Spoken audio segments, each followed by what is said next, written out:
This course on illumination engineering and electric utility systems services. Today we are looking at the lesson 12 titled Illumination Systems II.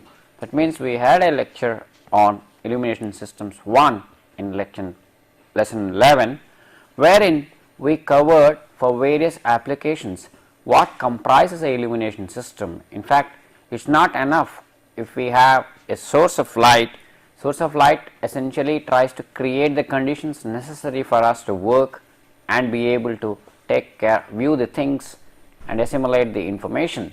But having various types of sources, effective usage calls for a complete lighting system or a illumination system, which consists of a source, a gear or a hardware which gives the physical support, which we call luminaire, which was extensively covered depending on the type of application and trying to be integrated with the overall requirements of the environment, and then the ability to control the light flux is what we need. So, that means in doing this there are certain accessories necessary to be able to use the illumination system in an effective manner, and in order to do that we look at in this lecture the accessories necessary for a complete lighting system. So, the first objective therefore would be to understand the accessories employed in illuminating systems, or one should be able to list the various accessories necessary to be employed in an illumination system. Then what is a ballast, and we find that most of these applications would have a common accessory as a ballast. So, the second objective has been therefore rightfully termed a ballast. Third objective is there could be variety of ballasts. So, one should be able to list various types of ballasts. Now, depending on the nature of the source, nature of the application, one may have to use varieties of ballast, because ballast by itself means the one which boosts or creates the appropriate voltage current conditions, remembering that most of these artificial sources are powered by the electrical energy. That is to be borne in mind. Now, it may not be enough if you have a ballast, you have a control gear. In fact, luminaire itself partially acts as a controller, trying to direct the light flux in the area where it is required, and at times there is a need to have some kind of a starting devices, because we saw the various sources of light have been employing the principles of incandescence, then electroluminescence and fluorescence. Now, all these, if you except barring the incandescent, they are some kind of a discharge lamps. There is a discharge in a gas or a metal vapor, which means we find that the discharge has to be initiated, and this initiation, as observed already and as may be seen, calls for a higher voltage than the operating voltage. This is what makes it necessary to have a starting device. So, as we observed in the last lecture, the fundamental thing is the lamp is a radiation source in a illumination system, and the radiation source, as I already told, it could be a lamp, incandescent lamp employing the principle of incandescence, which is essentially a thermoluminescent phenomena where the filament being maintained at a temperature gives out the radiation, and this temperature rise is attained by the passage of current flowing through the filament. 2 is a luminaire. Luminaire, in fact, we said primarily supports the lamp. It has the lamp holders. Secondarily, it directs the light along the direction in which it is required.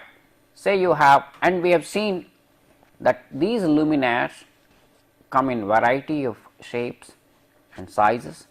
Most commonly, the luminaires are suspended from the ceiling. They could be mounted, recessed in the ceiling itself, and there are certain diffusing luminaires which are essentially in the form of closed envelopes like ellipsoidal or spherical, which are used on certain ornamental lighting in gardens, which are also called as post-op lanterns. The control gear, what does it do? It helps in controlling the requisite amount of flux on the work plane. Now, in the early days, the only control was by suitably mounting the lamp and having luminaire with appropriate reflectors. The early reflector was some kind of a reflecting coating placed in the interior of the luminaire, which directs the light onto the or in the direction of the task on hand. But later on, it has improved with the help of having mirrored reflectors, prism reflectors, so on and so forth. This apart, there are certain applications where you may need varying levels of light flux with at different instants of time. Now, these are all possible quite conveniently with the help of modern electronic controls. That is what would form one form of an accessory in controlling. Now, let us say we have about 5 to 6 lamps placed in one luminaire, each giving out say 1000 lumens. But all the time we may not need this 6 into 1000, 6000 lumens on the task. One may need much lower level at times. Maximum level may be required when there is a critical task going on. The simplest control one can think of is a switching mechanism where you have few of the lamps based on the required illumination level are switched on, or group controlled switches. This apart, there could be a mechanism of controlling the input voltage whereby the light flux can be altered. That is, you have what are called as voltage regulators placed in the input in the switch, similar to our fan regulators. What do we have? We have a fan regulator is essentially in the crudest form is a set of rheostats with a potentiometric knob, so that by choice of the appropriate resistance, amount of voltage applied to the fan is reduced or increased, and thereby the speed gets controlled.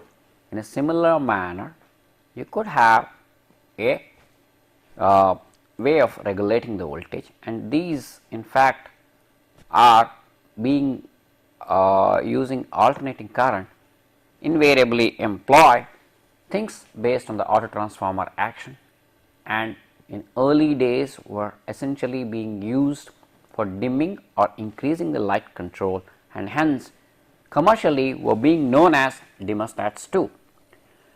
Now, this apart, right in the beginning we said one of the objectives of this lesson has been to understand or say what is a ballast.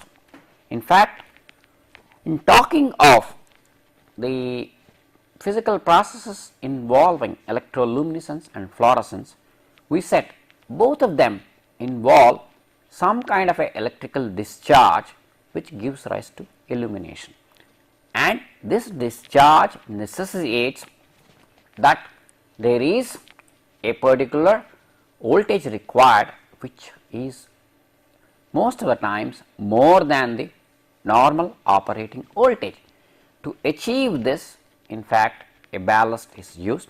This apart, once the arc is struck, one needs to maintain the current. In fact, arc voltage current characteristics are such that it tends to maintain a reasonably low voltage drop across that with a constant current level. Now, in order to have this, and in order to avoid current building up ad infinitum, there is a need to have current limiting device in series, which we can say is an impedance. Now, the ballast which we are thinking of has two roles. One, to give the necessary boost in the voltage so that the discharge takes place. Two, to limit the current when the arc is struck.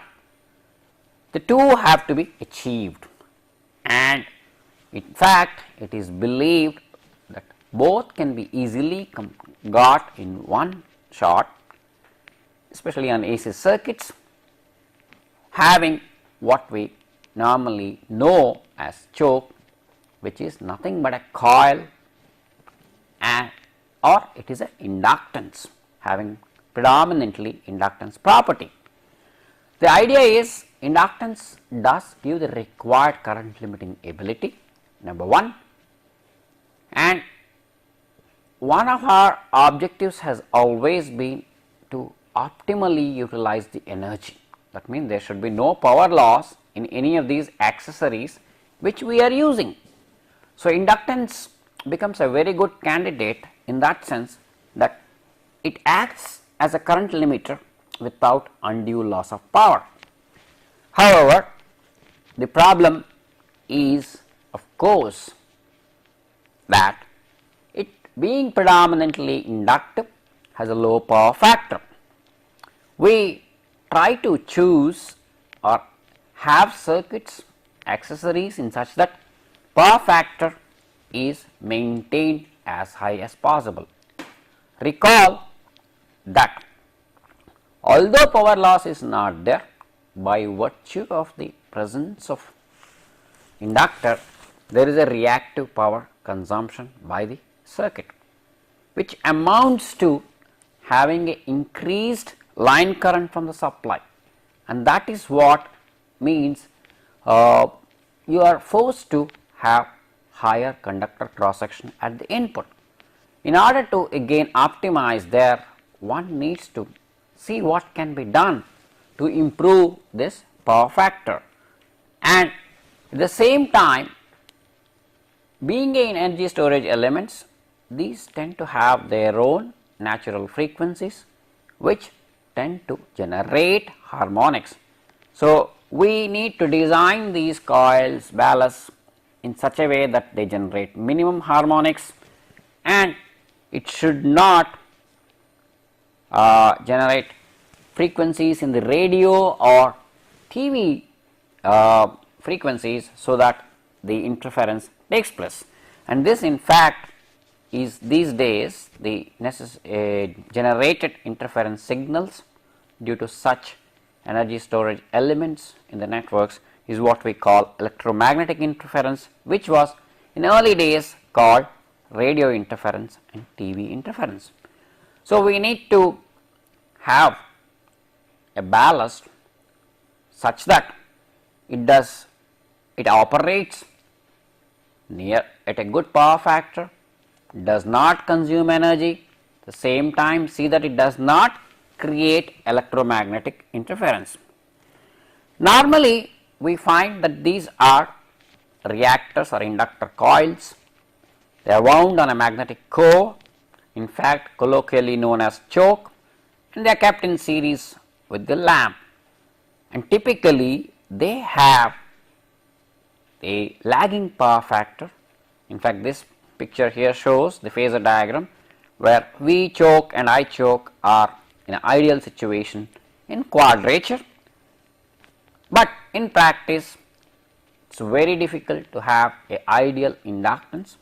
We do find that there is certain resistance or loss associated with any coil wound with the help of a conductor, and is seen to have power factors of the order of 0.5. Now, incidentally, introduction of a capacitor improves the power factor. It also acts as a device to minimize harmonics and suppress the interference. In fact, here is the complete schematic of a discharge lamp with all its accessories and the associated phasor diagram where one could see.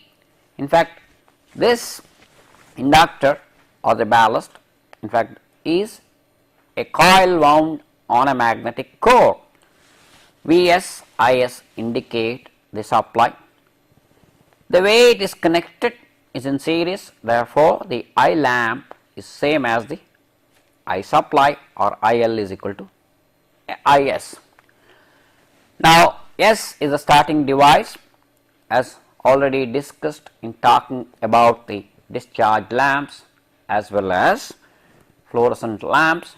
We did mention that to create the discharge, one needs to create over voltage across the two electrodes. The vertical column, rectangular column, denotes the lamp.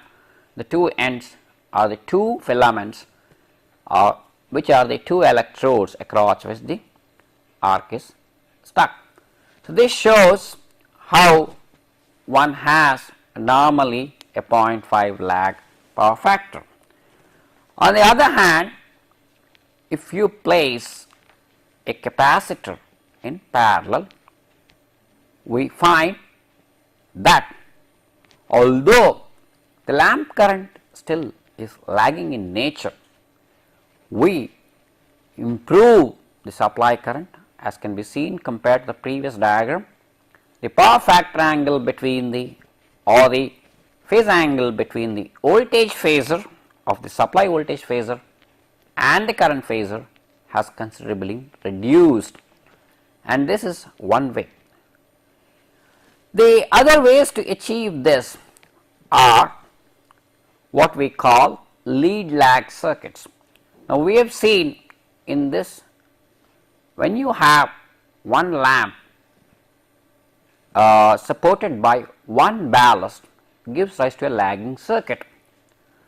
Supposing in a particular luminaire, because it is a common practice in offices to have more than one lamp in one luminaire, two lamps is a very common thing, and larger work areas you do find trying to go closer to a sheet of light by having more than 2 or 4.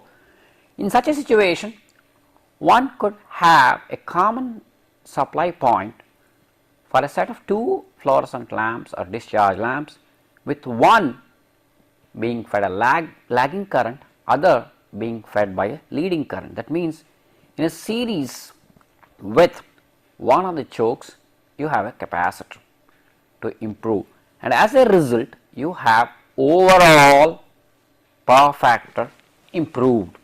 So, this is the thing, you have a ballast which is predominantly inductive. Now, since you have an inductive ballast, what happens? Initially the current flows through the inductor through one end of the electrode of the discharge tube and through the starting device S, which is closed, and the other electrode back to the supply. Now, if this circuit is broken at some point, the starting device opens. In fact, one of the most common starting devices which we have been using is the bimetallic starter, which on passage of current, because of differential expansion, opens out, thereby there is an interruption in what we call a RL circuit and leads to a transient. The current interruption in a RL circuit, as already known, gives rise to a voltage build up or a voltage transient, which creates the discharge. That is what is done. But there are certain areas of application where one cannot have such a interruption. That means one cannot have a starter. So one looks for what are called starterless circuits. That means there is a need to have some amount of pre-ionization in the discharge tube, and this is obtained by having what we call the preheated filament electrodes, and these get from the same choke. You could have a secondary of a smaller rating which gets the required voltage to heat the filament electrodes. This can be seen, in fact what we see here is you have a choke or a inductance coil with a series capacitor in a resonant mode to create the required over voltage. Remember, that is a resonant circuit. In fact, though maximizes the power drawn series this thing and creates a voltage build up across the energy storage elements. As you can see, there is a single transformer which is feeding both, and there is a reduced voltage is taken to heat the filament electrode. Now this becomes necessary in certain areas where you cannot allow any interruption in the circuit, that is any opening may lead to a spark which could lead to some explosion, especially in the explosive environments this is preferred. Now in fact this shows yet another scheme of having this, and in fact the envelope of such a glass tube is to be taken care so that even when you are operating in cold environments, it does not transmit the low temperature ambient temperatures to the filaments and thereby reduce the preheated, because that calls for higher this thing. Now this was fine as long as we were talking with AC. What happens in DC? DC, there is no option, because recall that onto a DC excitation the inductance behaves like a does not really operate, it behaves like a short, and therefore it does not offer any impedance and does not limit the current, yet you need to. So the only way out is to use resistors, but we all know the usage of resistors leads to power loss. In fact, this is where the modern day electronic ballasts employ what are called as a power electronic circuits, whereby DC input is converted to high frequency AC around say 20 kilohertz, and then it runs a normal ballast. Thereby the idea is, importance is, you do not waste a lot of power in the resistors. So that the other problem is, the moment you use resistors, building up the voltage overvolting required for the discharge lamp becomes difficult. And how do we have to resort to having those preheated filaments only? Having said so much about ballast, it's time we had a look at starting devices. So we saw the first and foremost thing was to have a ballast which was an inductance in AC and a resistor on DC, or an electronic version which basically converts the input DC into high frequency AC. Now in order to have the lamp glowing, because what lamps are we looking at? we are looking at the lamps based on electroluminescence and fluorescence, that is gas discharge lamps like sodium vapor lamps, mercury vapor lamps, and normal fluorescent lamps or tube lights, which we use quite often. This not much of accessories are necessary for the incandescent lamp apart from control gear, which are integral part of the luminaire. Now, here the overvolting is necessary for the arc discharge to take place, and that's obtained through starting devices. So, there are two things that are two categories of starting devices, which are called starters and igniters. Starters are simple devices which all of us are familiar. The familiar cylindrical object placed in an open fluorescent lamp on a batten type is a starter. It's a simple switch. It's a bimetallic switch which upon passage of current gets heated and thereby creates the required interruption in the series RL current.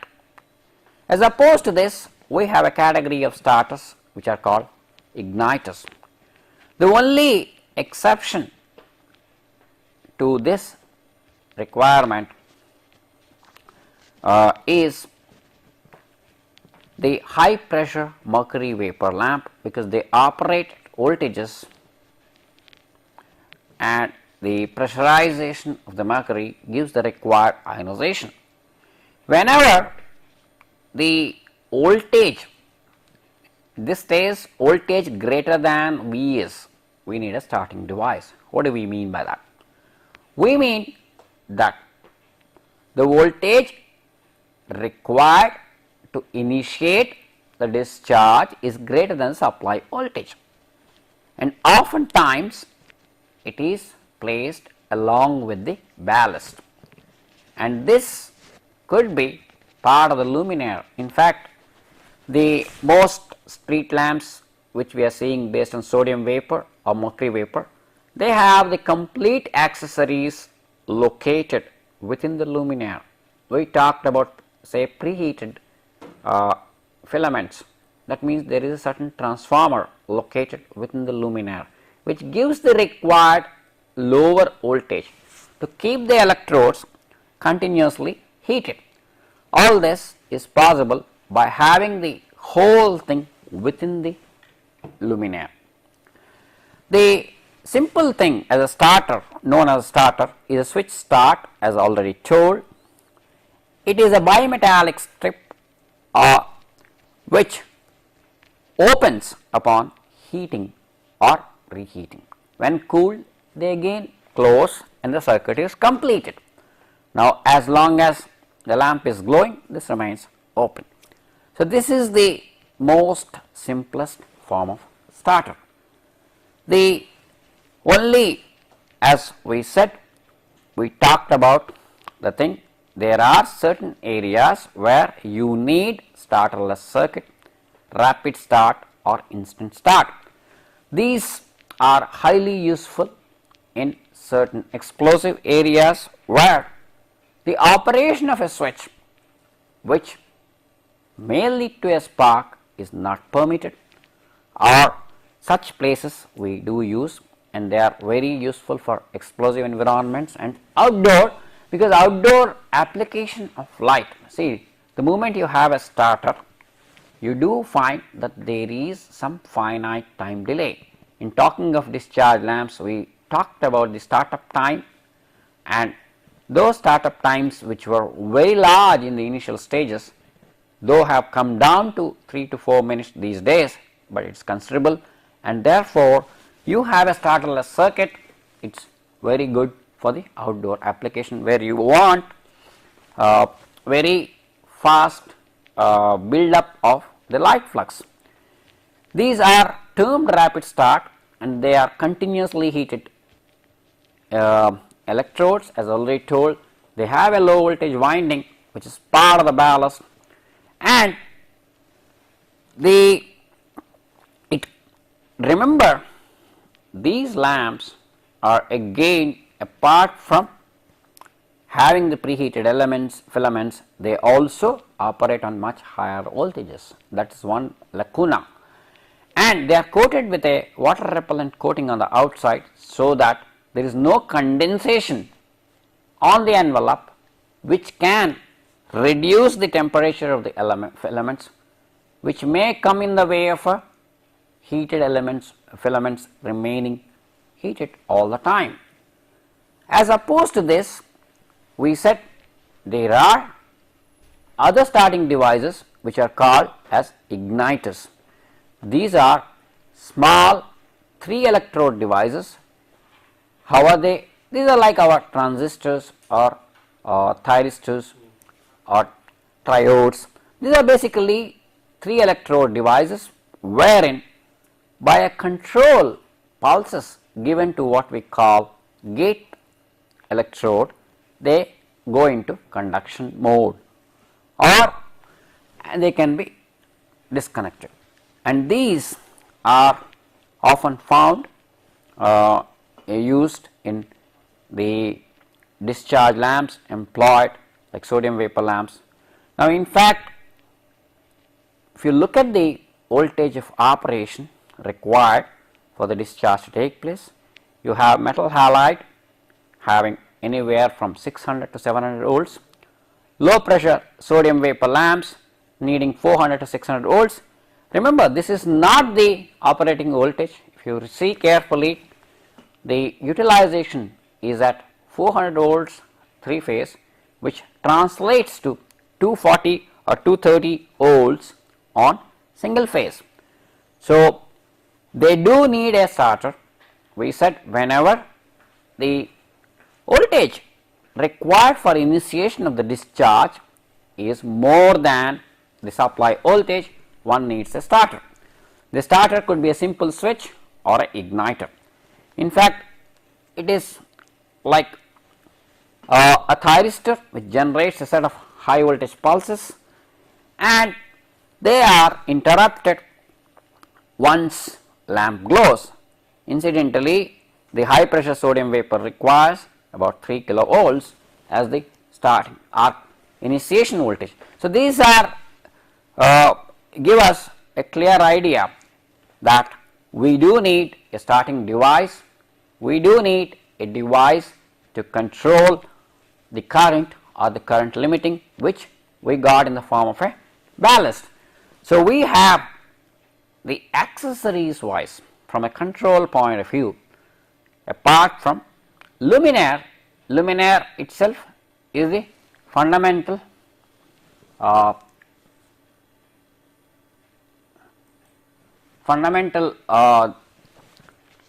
control device which directs the light flux where it is required, and then you have ballast which enable in getting the required over voltage, like we see that metal halide needs about 600 to 700 volts starting voltage.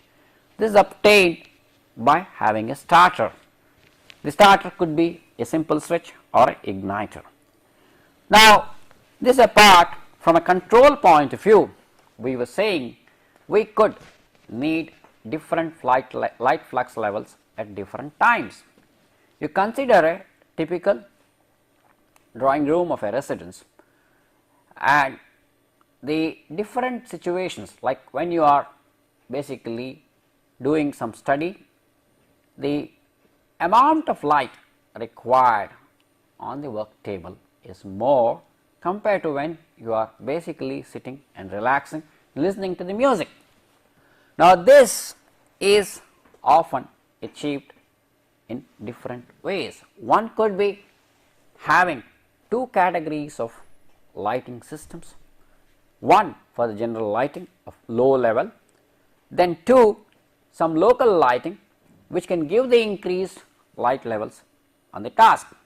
So, this is what we call local plus general lighting. That is, you have a general lighting for the complete movement in the room, and the other activities which do not require intense light flux, but critical tasks of writing, sewing, or maybe soldering, these need more light, that could have a local lighting. This apart, the general lighting itself may need to be controlled, and this is possible with the help of electronic controls. And one of the important control that may be used are known as dimmers. The dimmers per se are nothing but which control the input voltage. In fact, if we are using incandescent lamps, it is a very convenient thing. How do? We reduce the voltage, thereby the light output reduces. This voltage regulation employing dimmers is possible, and these dimmers, as already told, are just like the regulators that are employed to control the speed of the fan. This block in fact represents a dimmer would have a constant voltage as input with a variable voltage coming out. In fact, since we are using AC electrical alternating current, the best variable device would be a kind of a auto transformer. Our transformer is basically working on a principle of a conduction transformer. Now, that is how, in fact, since the early days small auto transformers were employed essentially for light controls in getting the reduced levels or increased levels using our transformers. They were also known as dimmer stats. Now, there is another application which is possible is to have different wattages. Imagine having a light illumination system with two levels of wattages. Electronically, one could control getting the light output at different wattages depending on the requirement. And one area where you could think of two distinct light flux levels are for street lighting. The major aim of street lighting is easy movement of people on the road and the vehicular movement, and as can be seen, more the number of people using the road, larger the traffic vehicular flow, the higher would be the levels of light required. When do we need? We need essentially from sunset to sunrise. However, remember, most roads are hardly used say beyond midnight. Maybe these days close to midnight, earlier days it used to be say around 10 p.m. So, this is where it is very interesting that one control scheme could be that you have two distinct circuits, one circuit for every alternate lamp. So, during the increased traffic levels, say from sunset to midnight, all the lamps are on. This will be again reviewed when we are talking about the highway and street lighting. The other approach would be to have each lamp having, or each lamp system having two sets of lamps or wattages. In fact, these days we do get the accessories meant to be operated at different wattages. So, we can suitably program the controllers to switch on higher wattage from sunset to midnight and later on the lower wattage. This is other simple thing would be you have two lamps in parallel during sunset to midnight and possibly one lamp switched off after that.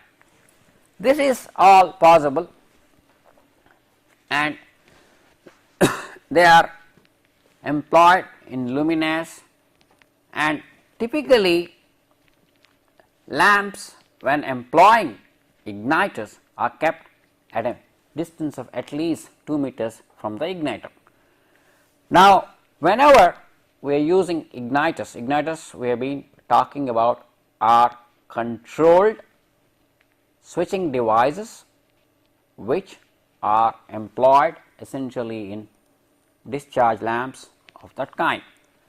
Now, this shows the igniter along with the ballast and power factor correction capacitor and the metal halide lamp. Now, we said metal halide lamps are one which have a starting voltage anywhere from 600 to 700 volts. Observe one thing, the ballast out here has got a marking 240 and 220, that is in fact it also has got a provision to operate or choose the required inductance based on the input voltage. This is because there are certain areas where you may have consistently low voltage or certain areas where consistently higher voltage level, though we are expected to have certain guaranteed voltage. This is designed to take care of both circuits. As can be seen, power factor correction capacitor is placed right across the line and neutral. So, the power saving we were talking about using a multi-watt situation. In fact, this is also possible in the way of having what are called as a multi-watt ballast. When we were talking about the multi-watt application, we talked about a scheme which may be useful in lighting the roads. We said typical road lighting is necessary from sunset to sunrise with increased illumination levels during the heavy traffic, that is from sunset to say midnight, and some residual lighting necessary only from the security point of view from midnight to dawn. So, in this situation we can have, we said, two lamps located or two circuits, one circuit for the heavy traffic period, the other. As alternatively, we do have ballasts available for multi-watt consumption. In fact, here is a circuit which shows two distinct wattages, 150 watts and 250 watts, and this is termed as multi-watt ballast. This, so if we are using this, let us say we allow the lamp or wire the control circuit such that the lamp operates at 250 watts, say from evening to the midnight when the vehicular traffic is very high, and then later we allow the lamp or the control circuit switch over to 150 watts. This is possible through electronic control circuits which are based on clocks or timers these days. Now, in fact, this would have been difficult earlier days because if it had to be manually switched off, but since we have reliable electronic timers available these days, clock based switches, we can do this. Now, in fact, these are also called trendsetters, and they, as already told, they are using multi-watt ballast, and the important thing is to select the appropriate setting. In fact, a more easier control mechanism could have been to use light operated switches. That may not be useful in selecting the wattage, but control point of view, instead of a manual switching on or switching off, you have a light operated switch which basically detects the ambient light, switches on the circuit or switches off the circuit. Like you need to switch on the lamps at say 5 in the evening, then it detecting the low ambient light, the circuit goes on. Basically it works on what are called as light dependent diodes, and they go into conduction mode. The same thing can be used because by the suitable design of windows based on the light entering, one could in fact have controls design.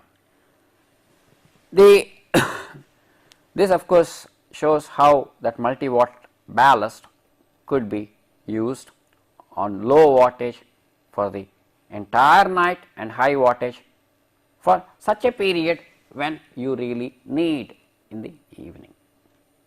So, in essence, what we have seen, the illumination system which comprises of the lamp and the luminaire, luminaire being the physical structure which supports the lamp, which has protects the lamp from the environment. Depending on the area of use, it needs to give all the protection. Like outdoor situation, it has to see that there is no moisture entry, and it has the power controls. In fact, the primary control of light flux is through luminaire itself, which may have a reflecting coating on the interior of the luminaire, or it may have reflectors based on mirrors placed behind the lamp, or it could be prismatic reflectors. That is the primary control. Then the electronic circuits which can selectively choose the lamps within a set of lamps. That is, if you have a luminaire with 4 fluorescent tubes, depending on the requirement, one may need to switch on 2 or 4 depending on the flux levels. One can have controls inbuilt. In fact, today one could control them through remote controllers, electronic controllers. Then the most common applications have been to have electroluminescence and fluorescence, which are all discharge lamps requiring that the current be limited. In order to limit the current and in order to have a good startup, we need accessories. So, in summary, control gas are the accessories that help in controlling the requisite amount of light flux on the work plane. Gas discharge lamps are constant current devices. This is achieved by use of ballast. Requirements of good ballast are: it should not have any power loss, should offer high impedance to audio frequency, should suppress EMI, RFI or TVI, and provide ideal starting conditions.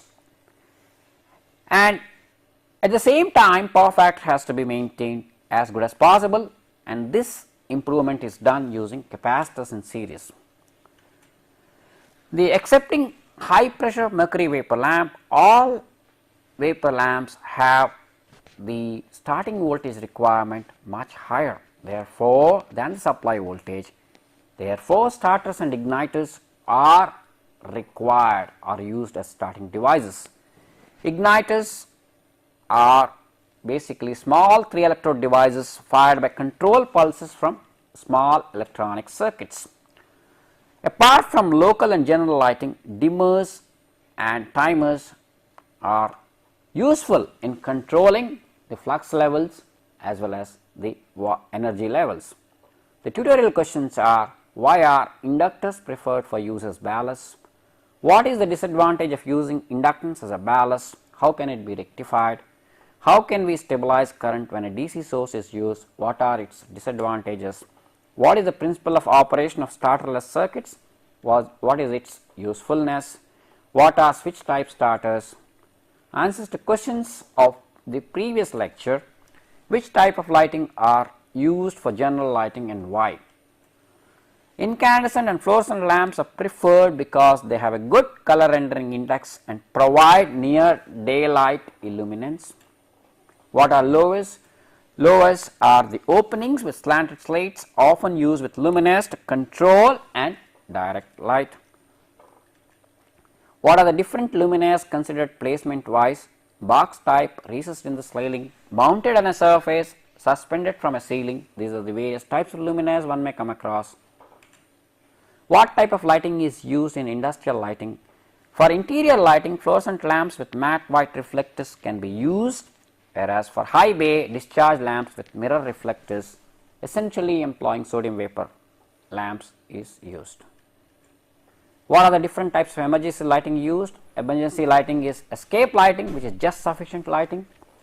The safety lighting, about 5% of the normal lighting.